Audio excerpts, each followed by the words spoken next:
Ассалаумағалейкум, құрметті достар, армысыздар. Ерлан Қабатай YouTube арнасы. Бүгін бізде қонақта Айдос Ербасынұлы. Айеке, біріншіден қош келдіңіз. Енді бүгінгі біздің арнайы түсіріліміміз кішігірім сұхбат дейміз, подкаст дейміз, еркін тақырыпта. Жалпы өзіңіз қалыңыз қалай, қазіргі таңда денсаулығыңыз қалай? Осы сіз келеді деп осы әлеуметтік желіге арнайы парақшама салған едім. Айдос ағамызбен сұхбат аламыз деп. Басым көпшілігі біріншісін өзіңізді денсаулығыңызды сұрады. Жалпы қазір қалайсыз өзіңіз? Қалыңыз қалай? Уалейкум ассалам, Ереке. Жақсы, шүкір. Қазір күндері өзімді керемет сезінудемін. Формадамын деп айтса да болады. Былайша айтқанда, қазір дайындығымды жаймен бастап жатырмын. Алла қаласа, толыққанды дайындыққа да кірісіп кететін шығармын. Әзірге жаңағы формада жүру үшін жаттығуларымды жасап жүрмін. Енді жалпы көптеген енді біз оқырмандар болсын, көптеген жалпы бокс сүйер қауым болсын, енді барлықтарына сұрайтын бір сұрақ, енді қайтадан орала алман боксқа деп. Ол сұрақты жалпы сұраудың өзі бір оңай болуы мүмкін, бізге де басқа адамдарға да. Енді ол сізге адамның өзіне, спортшыға ол қиын болуы мүмкін. Енді бірден келе салып ол оралу деген ол түсінеміз. Залға бару деп ақырындап жаттығумен уақыт өте келе оралады дейді мысалға. Жалпы сіз сол жағына не деп жауап бересіз? Соған тағы бір нақтырақ тоқталып кеңірек өтсеңіз. Мен бұған дейінгі сұхбаттарға да бәріне жауап беріп өткем бұл жайлы.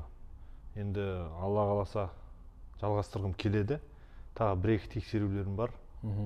Алла қаласа ақш-қа да барып сол жаңағы маған ауруханада көмек көрсеткен врачтармен барып кеңесіп, сол кісілердің былайша айтқанда батасын алып, содан кейін толыққанды бастауға болады деп ойлаймын.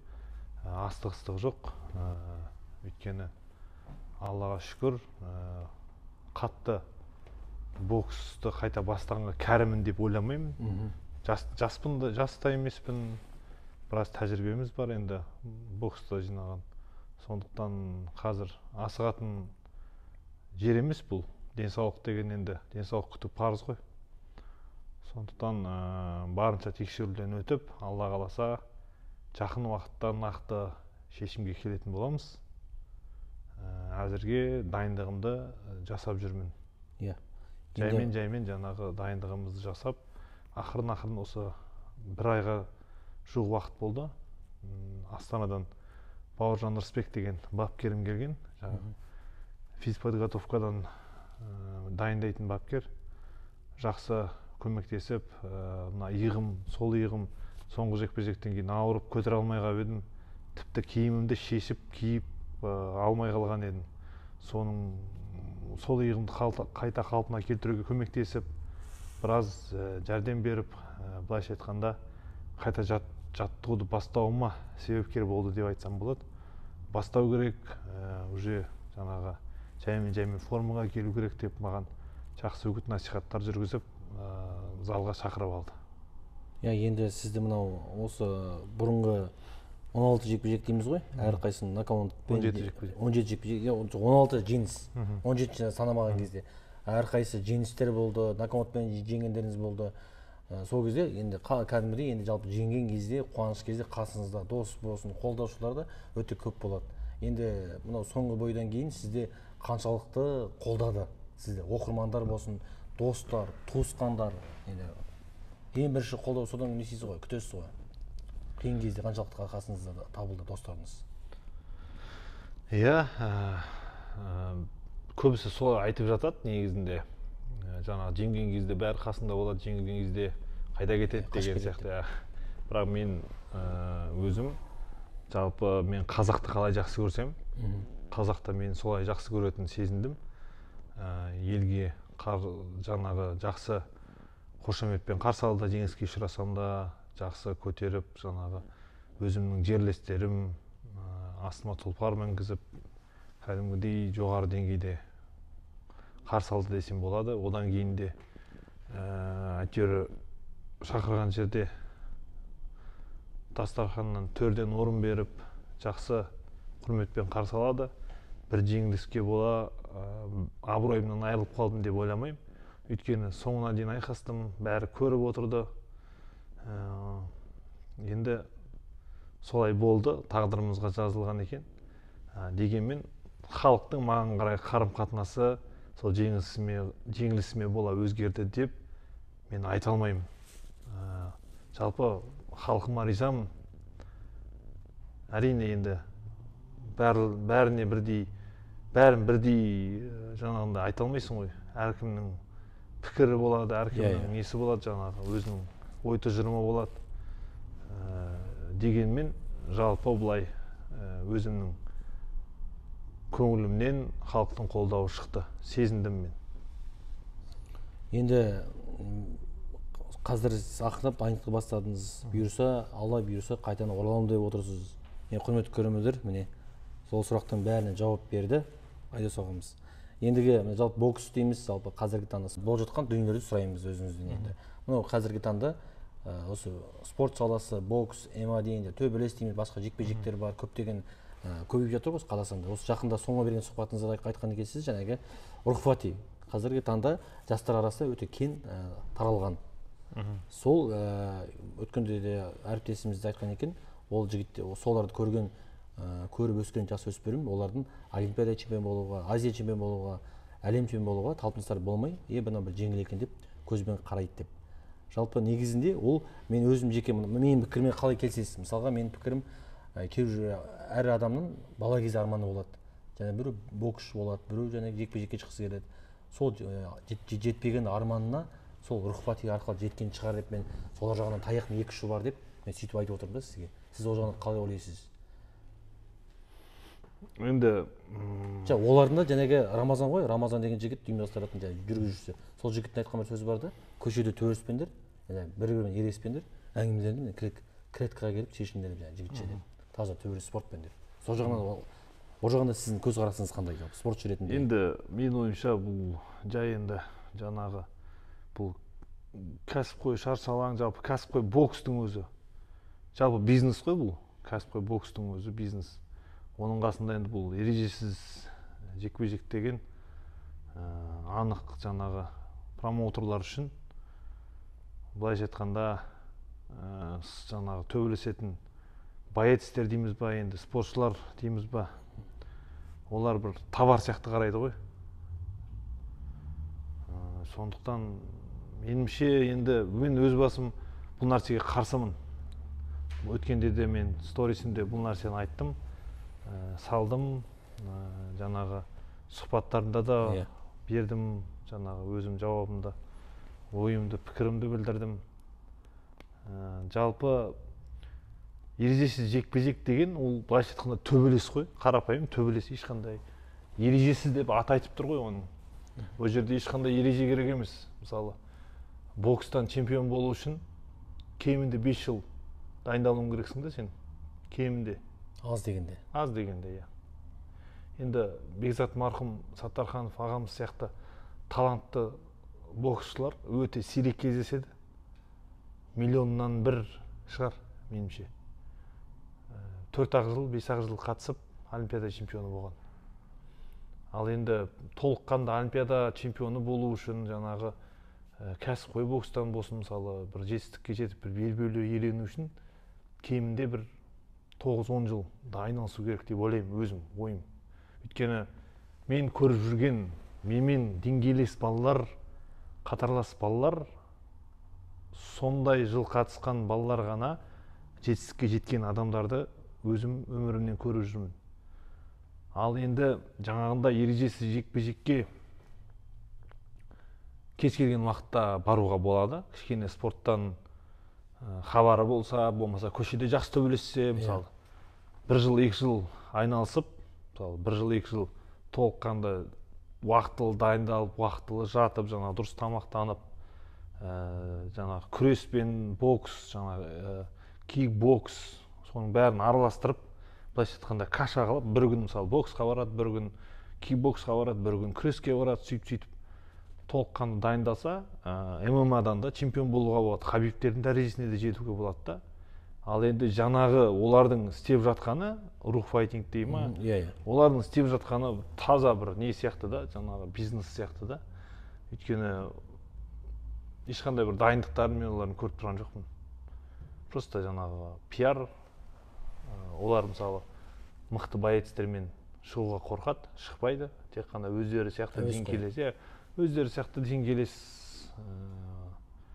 спортшылармен шығып, былайша айтқанда хайп жасап. Жалпы сіздің ойынша ондай рухпати секілді бізге керек жоқ деп айтып отырсыз ғой, толыққанды. Енді менің ойым просто біздің жастар, жас буын, жалпы бұл спорт деген нәрсе оңай нәрсе емес та негізінде. Қаншама мықты спортшылар бар, мен білетін. Халық танымайды да, бірақ оларды. Егер бұл оңай болса, солардың бәрі чемпион болып кететін еді, солардың бәрі танымал болып кететін еді да. Ал жаңағындай клоун болып танылу, меніңше ол дұрыс емес. Меніңше қазақтың жігіттеріне нағыз жаңағы батыр бабаларымыз сияқты елдің көк туды көтеріп, әнұранды шырқатып, солай есте қалуға ұмтылу керек сияқты. Өйткені ертең біз дүниеден мәңгілік өмір сүретін ешкім жоқ. Дүниеден өтеміз, тіпті қартайған кезіміздің өзінде, жас кезіңде жаңағындай қуып жүргеніңді жас буын көретін болса, сенің ұрпақтарыңа, ертең немерелеріңе мәңгілік сында. Ертең сен немерелеріңе прикол ұстайтын болады да құрдастары. Сенің атаң деген осындай шайыпты ғой, ана видеосын қарасай деп. Видеосын көрсетіп берді да саған даже. Кезінде тарихи жазбаларда сақталатын болса, қазір бейне жазбаларда сақталады да бәрі. Сондықтан меніңше бұл нәрсе біздің халыққа бұл нәрсеге әуестен қажеті жоқ. Біз жеті атадан қыз алыспайтын текті батыр бабалардың ұрпақтарымыз. Біздің бабаларымыз кезінде әлемді дүр сілкіндірген бір замандарда. Сондай халықтың ұрпағы осындай дәрежеге түспесе, масқара болмаса екен деген ой менде. Сол нәрсе мені қынжылтады. Біздің өткенде де мен салдым бұны. Біздің қазіргі келер ұрпақ Әлихандай, Ахметтей, Мағжандай болғысы келмейді. Келер ұрпақ жаңағы сайқы мазақтар сияқты болғысы келеді. Өйткені сол арқылы халыққа тез танымалы болып, сол арқылы пайда тауып, Инстаграм, жаңағы тиктокта жұлдыз болып, сол арқылы табыс тапса, оларға сол жеңіл жолмен көтерілу үшін соларға еліктей бастайды да. Ал біздің болашақ ұрпақ нағыз тұлғаларға еліктеу керек деп ойлаймын. Енді жалпы өзіңіз қалаларға арнайы бір сапармен барасыз. Сол кезде жаңа сол қаланың жастарына арнайы бір күн бұрын болсын арнайы видео жасап, жарнама жасап, шақырасыз жаңағы. Турникке тартыламыз дейді ғой, турникке тартылу. Мысалға сол қазір қалай жалғасып жатыр ма қазіргі таңда? Және сіздің сол турникке тартылған үшін енді бір рекорд кімде тұр? Бәлкім басқа жастарға мотивация болсын деп айтып отырмын. Бұл рекордты азы, менде оны бұзау деген секілді. Біз енді қазіргі таңда сол күш-қуат деген жобаны ұйымдастырып, Алматыда алғаш рет жасадық. Ол Алматы мен Шымкентте қазіргі таңда өтті. Алматыда жасағаннан кейін Шымкенттегі жаңағы Шымкенттің азаматтары өзі пысық болып келеді ғой, қанша дегенмен бірінші болып солар хабарласты, осылай бізде өткізсең деп. Сонымен ойда жоқта Шымкентке барып өткізіп, одан енді бүкіл Қазақстаннан қазір хабарласып отыр. Жан-жақтан. Қазір Ақтаудан хабарласып отыр. Өскеменнен де Алла қаласа өткізсек деген ниет бар. Енді бұл жобада жалпы күш-қуат деп аты затына сай аталып тұр. Нағыз күшті, нағыз білекті жігіттердің сыны ғой. Ешқандай бір жаңағы не керек емес та бұл жерде. Қара күш болса болды, уақытылы дұрыс тартылса болды. Турник пен брусьядан кім көп тартылады, екеуін қосып жаңағы жеңімпазды анықтайды. Қазіргі таңда рекорд Шымкент қаласының тумасында 230-240 сол екеуінің шамасының арасында тартылды, екеуін қосқан кезде. Брусьядан Шымкенттің бір жігіті 200 тартылды да, бір жігіт 197 ме, 196 ма тартылды. Бірақ ол 196-197 тартылған бала турниктен көп тартылды да, 30-30 бен 40-тың ортасында тартылды. 35-33 тартылды ғой деймін, қателеспесем. Демек, келген жігіттер Туникада, Брусияға да екеуін бірге қатысады. Сосын қайсынан екеуін қосады. Екеуін қосқан кезде қайсысы көп жасайды, сол жеңіске жетеді.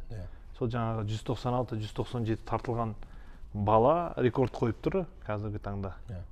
Именно енді 100 қанша дедіңіз? 197. 197 рекорд, құрметті достар, жігіттер. Жоқ, Брусиядан енді ол Брусиянікі да. Ал екеуін қосқан кезде 230 бен 240-тың ортасы, енді шын есімде жоқ нақты. Солай примерно. Жігіттер 240 рекорд бұзатындар болса, Өскемен қаласына шақырамыз. Жексенбі күні. Алла қаласа, иә. Толық ақпарат астына жазып кетеміз. Соған хабарласып білсеңіздер болады негізінде. Енді жалпы сіз кәсіби боксшы ретінде болғаннан кейін қазақта керемет сөз бар.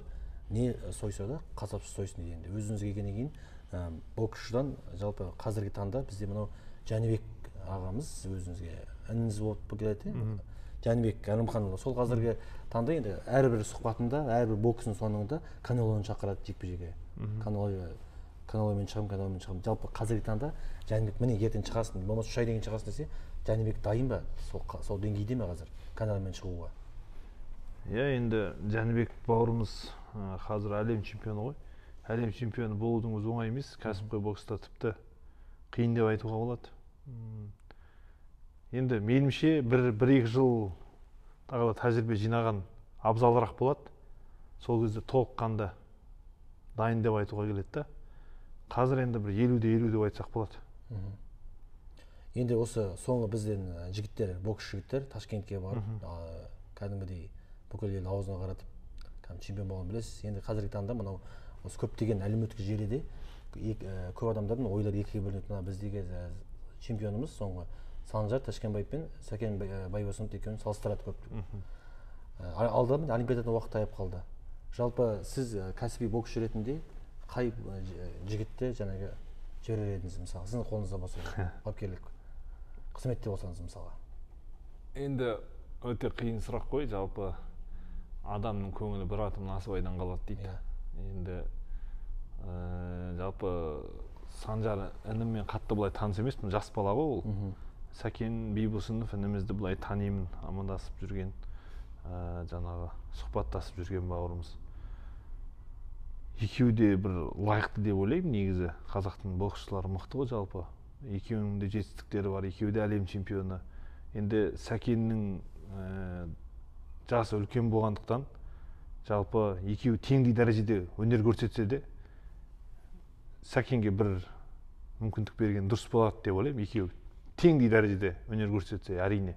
Бірақ шынымен екеуі спарринг жасайтын болса, қайсысы мықты екені сол кезде анық болады. Шын мықтыны апарған дұрыс деп ойлаймын.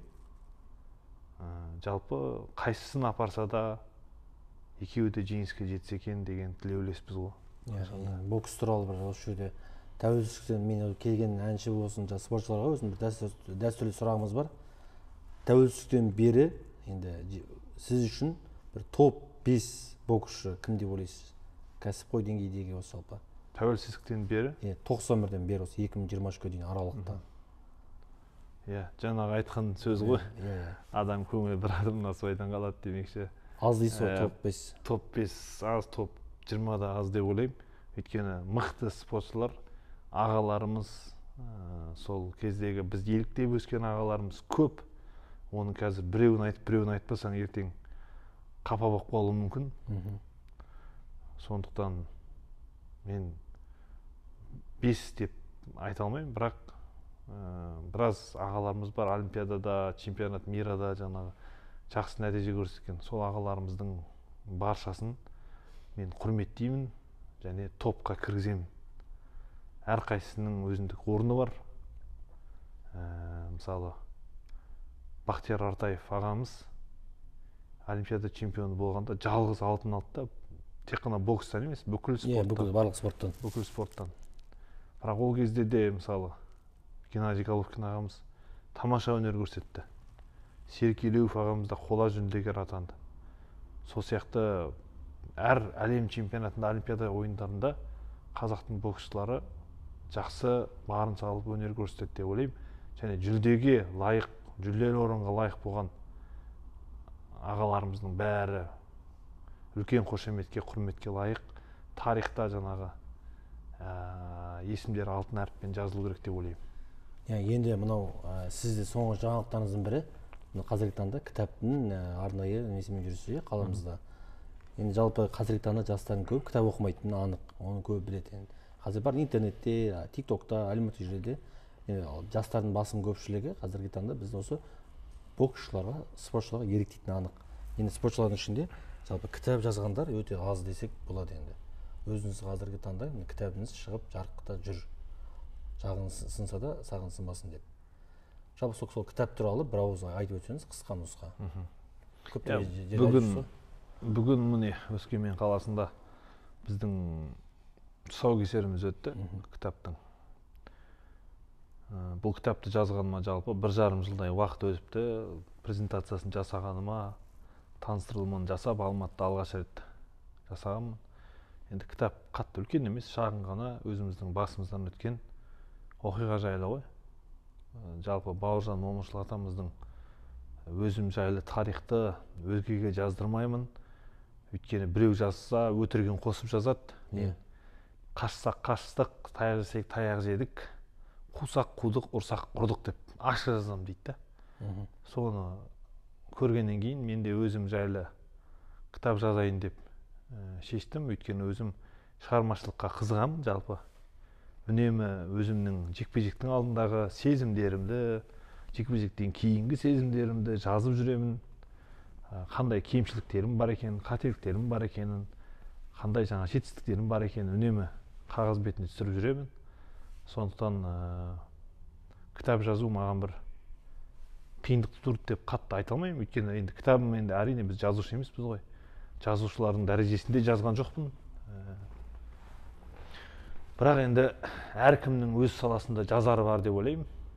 Сондықтан кітап боксшының өмірі жайлы аты айтып тұрғандай жағың сынса да сағың сынбасын демекші, жанама мағынада айтылған сөз болса да менің оқиғамда тікелей мағынада келген шаршалаңда жағым сынып кетіп, сол сынған жақпен жекпе-жек тұтқам. Одан кейін шаршалаңға қайта оралып, белбеулер иеленіп, чемпион атанғам. Соның барлығы былайша айтқанда сағым сынбағанның арқасы. Бұл енді мотивациялық бағытта жазылған кітап. Бұл кітапта демек кез келген жанрдағы, кез келген мамандық иелеріне барлығына қатысты. Барлығына қатысты. Тұрғыдан алған кезде. Барлығына қатысты. Тіпті кәсіпкерлерге, жас кәсіпкерлер мысалы қазір миллиондап бір кәсіпке ақша салады. Бірақ жаңағы бизнес ақтамай қалып, банкротқа ұшырайды да, сонымен сағы сынып, болды құрсын бизнес деген менікі емес деп барып, біз жерге 200 мың теңгеге, 150 мың теңгеге охранаға кіріп, сөйтіп күн кешіп жатқан бауырларымыз да бар да. Сондықтан ондайға мойымай, сынбай, жаңағы сағы сынбай, өзінің нақты мақсаты болса, қалауы болатын болса, алдыға баса беріп, амал ететін болса, жетістікке міндетті түрде жетеді. Өзінің ойлағанын іске асырады. Сол бағытта, мотивациялық бағытта жазылған кітап. Жалпы қазіргі таңда кітаптың аздаған бөлігі ғана қалды. Енді оқырманын тауып оқиды деп ойлаймын. Алла бұйырса, кітапты оқимын дейтіндер, қайдан іздеуге табуға болады дейтіндер, сіздің парақшаңызда толық ақпарат жазылған. Инстаграмда жағың сынса да сағың сынбасын деген кітабымыз бар. Айдос Ербосынұлы кітап деп жазса шығады да. Сол парақшадан тапсырыс беруге болады. Енді әкеге қарап ұлы сөз дейді, жалпы ұлыңыз бар. Мынау енді көптеген адамдар өзі бір әнші болсын, ақын емес, жалпы әнші дейміз, басқа сала болсын дейміз. Көп адамдар сұрасан, баламның, өз ұлымның болсын, баламның дейді, өз жолымдың қуғанын қаламаймын дейді. Сіз балаңыздың қандай неге қазір икемі бар, қандай неге бергіңіз келеді дегенмен де бәрібір де оның бойында әкеліктен тараған қандық не бар бәрі. Боксқа деген несі бар шығар, махаббаты. Бәрібір қаннан тарайды ғой бәрібір де. Боксқа деген бір махаббаты бар деп енді өсе келе көретін шығармыз. Қазір жасы 5-те, бірақ былай жаңағы стойкаларын бүйтіп қойып көресің ғой, бүйтіп ұрғандарын, оған ешқай уақытта көрсетпегенмін да, былай ұр деп, жаңағы менің нелерімді көріп, өзі соны қайталаған кезде анан көріп таңқалып қаласың да. Ешқандай тренер, ешкім үйретпеген, бірақ дәл тура қайталап тұр да, бір рет, екі рет көрсетсең, уже тура соны қайталайды. Әке, мен боксқа барам десе не істейсіз? Генетикалық жағынан ода бар деп ойлаймын да. Енді бірақ шыны керек бергім келмейді.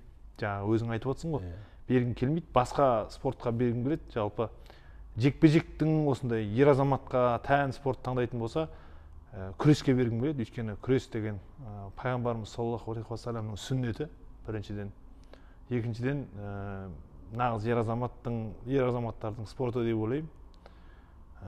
Жалпы енді қазіргі таңда білімнің заманы деп ойлаймын. Біздің қазіргі қазақ жастарына білімге көп көңіл бөлу керек деп ойлаймын. Технология, IT мамандығы, сондай мамандықтарға жалпы баламды оқытқым келеді әрине. Бірақ оның баламның қалауына қараймын міндетті түрде. Өйткені ол да бір жеке тұлға болу үшін, ол да бір өзіндік қалау болу керек міндетті түрде. Жаңа мектепке барған кезде, мектептен кейін де Алла бұйырса аман болып жатсақ, баламыздан сұрап, ақылдасып, шешіп отыратын боламыз. Енді мынау жалпы үйде дейміз ғой, жалпы әкелік, әрбір әкенің арманы соғы, баласымен ақылдасып, жаңағы. Ендігі мынау әке өзіңіз үйде жалпы тәрбие дейміз, тәрбие құрал дейміз. Бір әкенің тәрбиесін 100 мектеп бере алмайды деп үнемі айтып жүреміз. Жалпы тәрбие жағынан келген кезде, сол жағынан бір ауыз айтып өтсеңіз, жас әкелері бар, болашақ әкелер бар осы көріп отырған. Енді өйткені ұлыңыз бар да, жалпы ұл мен әкенің арасы енді көп жиі қарым керу, мысалы ұлдар өзімізде әкемізден қорқып өсіп, керу балалар да қорқады әкесінен бірдеңе айтуға, мамасы арқылы айтады деген секілді. Сол жағын бәрі сіз өзіңіз айтып өтсеңіз, ойын. Енді жаңағы кәсіпқой бокс саласы болсын, жаңағы өмірлік басқа бір кәсіптерде мотивациялық бағыт болсын, жалпы мен ақыл кеңес бере алам деп ойлаймын да, өйткені бір өмірде көргенім бар, көп өмір сүргеннен емес, көп көргеннен сұра дейді ғой. Ақыл кеңес бере алам, бірақ жалпы жас ата-аналарға мен ақыл кеңес беруге әлі де мен піспегенмін деп ойлаймын да, өйткені балам әлі жас, балам әлі бір жетістікке жеткен жоқ, бір тәрбиесін беріп, тәрбиенің жемісін жеп көрген жоқпын да, ол салада мен әлі өзімде шәкіртпін да мен негізінде. Ал бірақ енді жаңағы қазақ атамыздың баланы қалай тәрбиелегендігіне мән беріп, соны өзімде зерттеп жүрмін. Сол ақыл кеңестерімен жалпы өзім оққан, өзім тыңдаған ақыл кеңестерімен бөлісе отырайын. Ер азамат жалпы ер баланың тәрбиесінде бала өзі екі түрлі болады дейді, туа біткен жуас болуы мүмкін дейді да, бала мейірімді болуы мүмкін дейді. Ондай баланы көбінесе қазақтар атқа мінгізіп, аңға алып шығып, анау жуас та өзі былай бітімі жуас, болмысы сондай, өзі мейірімді сондайша, өзі сондай жаңағы ақылды, бірақ білімді сондай болады да. Ол баланы көбінесе жаңағы атқа мінгізіп, аңға алып шығып, жаңағы аңды атқызып, қан көрсетіп, сөйтіп ананың кішкене жаңағы батырлық рухын оятып, сәл былайша айтқанда регулировка жасап қоятын болған ғой қазақтарша. Сол бабаларымыздың жолы дұрыс деп ойлаймын. Одан кейін керісінше қатыгездеу бала болуы мүмкін. Туа біткенше бойында қатыгездік жаңағындай күші көп, жаңағы күші көп болмаса да мінезі сондай да, төбелеске ұмтылып тұрады, бұзықтау кішкене. Ондай баланы керісінше қазақтар жаңағы Құран жолына салып, жаңағы медресеге беріп, жастайынан Құранға түсіріп, былайша айтқанда регулировка жасап қоятын болған ғой. Екеуінің ортасында ше, мысалы, қатты қатыгез қылмай, қатты мейірімді қылмай, екеуінің ортасында ұстанып, керек кезде жауға шабатындай, керек кезде мейірімділік көрсете алатындай дәрежеде. Жалпы кез келген қазақтың баласы сондай болу керек деп ойлаймын. Және өзімнің балама да сондай тәрбие беруге тырысып жатырмын. Енді қазіргі таңда әйтеуір тай басып келе жатқан жалпы әкеміз ғой. Дұрыс. Енді мынау жалпы бокс дейміз, жалпы спорт дейміз, бағана да айттым кәсіби спортшы деп. Өзіңіздің спорт саласындағы әріптесіңіз Қуат Қамитов Найман дейміз ғой. Сол енді жалпы жекпе-жекке шығып жүр ғой жалпы ағамыз. Сол кісінің бір көптеген осы сұхбаттарында қазақ футболына көп футболға қарсы, тіл тигізбейді, футболға қарсы. Мен футболға қанша ақшаны футболистерге береді дейді, миллиондаған ақшаны. Ал сонша ақшаны алған футболист, ода ешқандай не жоқ дейді, мотивация. Чемпион болуға, ойнауға көп ғана ақша береді. Ал сол ақшалар неге мысалы боксерға, неге біздің қазақтың көк байрағын бүкіл әлемде құрап жүрген жігіттерге неге бермеске деп жалпы өз пікірін айтты. Футболға сонша ақша неге береді деп. Жалпы сіз оған қалай қарайсыз жалпы футбол дегенге?